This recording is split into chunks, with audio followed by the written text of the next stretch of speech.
আচ্ছা, ওমর ফারুক, ভালো আছো? হ্যাঁ, আপনি ভালো আছেন? হ্যাঁ, আমি ভালো আছি। আজকে আবার কুমুর নিয়ে আসছো? হ্যাঁ, ও, আচ্ছা, তোমরা কয় ভাই বোন বলো তো? আমরা দুই ভাই এক বোন। দুই ভাই এক বোন। তুমি বড় না ছোট? আমি মেজিন। তুমি মেজো?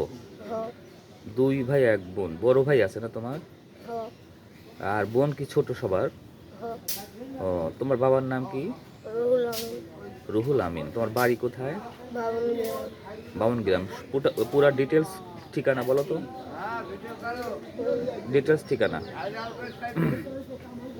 বাংলাদেশে। হ্যাঁ, তোমার ঠিকানা, তোমার বাড়ি, গ্রাম, তারপরে গ্রাম, পোস্ট অফিস, থানা, জেলা সব বলো। আমার বাড়ি তোমার বাড়ি বামনগ্রাম? বাড়ি বাবন গ্রাম। হ্যাঁ। থানা থানা চাটমোহর। চাটমোহর। জেলা পাবনা। জেলা Pabna. Post office? Post office Mohelahat. মহিলা। মহেলাহাট চেনো? মানে বলতে পারো না তোমার ঠিকানা? কোন ক্লাসে পড়ো যেন? রাজপুর।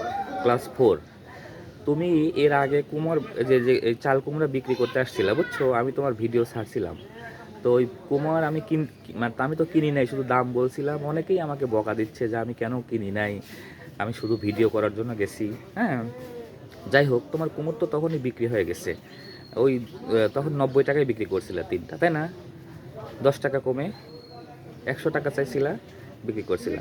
যাই হোক, যাই হোক, তুমি হচ্ছে ওই, যদি তোমাকে, বুঝছো, কোনো বিদেশি ভাই, তোমাকে দেখে খুব মায়া লাগছে যে ছেলেটা কুমড়ো বিক্রি করতে আসছে, যদি তোমাকে কেউ কোনো কিছু উপহার দেয়, একটা গিফট দেয়, তোমার জীবনে একটা উপহার তোমাকে দেয়, তুমি কি চাবা? তুমি কি নিলে তুমি খুশি হবা? ধরো তুমি স্কুলে পড়ো, তোমার জীবনে তোমার কি চাওয়া লাগে যে মানে আমার এমন একটা জিনিস যদি হইতো তাহলে আমার খুব খুশি লাগতো, আনন্দ লাগতো? কি লাগে বলো তো? লাগে হুম, আমার একটা জায়নামাজ হলে। একটা জায়নামাজ। আর কি লাগে? আর একটা আল্লাহর কোরআন শরীফ হলে হলো। আল্লাহর কুরআন শরীফ। আর কিছু? না। আর কিছু লাগে না? তোমার একটা জায়নামাজ আর আল্লাহর কুরআন শরীফ একটা লাগে। আচ্ছা, তো তোমাকে যদি কেউ এই গিফটটা দেয়, তুমি নিবা? নিবা?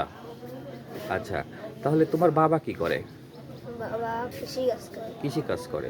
তোমাদের অর্থনৈতিক অবস্থা কেমন? মানে বাড়ির তোমাদের এমনি অর্থ সম্পদ কেমন আছে বাড়িতে? বেশি নাই। খুব বেশি নাই? হ্যাঁ। তোমাদের ঘর বাড়ি কেমন?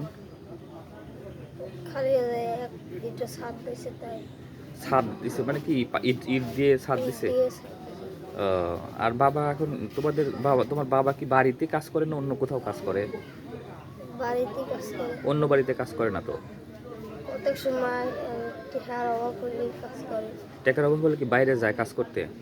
বাইরে না, তো আমাদের দূরেই কাজ করে। গ্রামেই কাজ করে? ও, তাহলে তুমি যদি কোনো ভাই, কোনো বিদেশি অথবা দেশি কেউ যদি তোমাকে সহযোগিতা করতে চায়, তাহলে তুমি শুধু একটা কোরআন শরীফ এবং জায়নামাজ নিতে চাচ্ছ, আর অন্য কোনো চাহিদা নাই তোমার? তো কোরআন শরীফ, জায়নামাজ, যেটা তোমার বাবাকে বললে কিনে দিত না? দিবে না? তাহলে তুমি আরো কিছু দেখো তো, তোমার বোনের আর কি আশা আছে যেটা তোমার দরকার? আর কোনো কিছু চাওয়ার আছে তোমার? আর কোনো কিছু চাও তুমি যে এটা হলে আমার ভালো হতো জীবনে?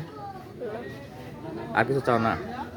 তো ঠিক আছে, তুমি হচ্ছে তোমার কুমড়া দুটা আছে এখন, না? এখন কত বিক্রি করবে এটা? বিক্রি করবো এটা 25, এটা 20। এটা এইটা 25, ওটা 20, এটা বিক্রি করবে, তাই তো? ঠিক আছে, তো তোমার কুমড়া আমি নিয়ে নিচ্ছি, ঠিক আছে? তো তোমার সাথে আমার পরে কথা হবে আবার, হ্যাঁ? ওকে।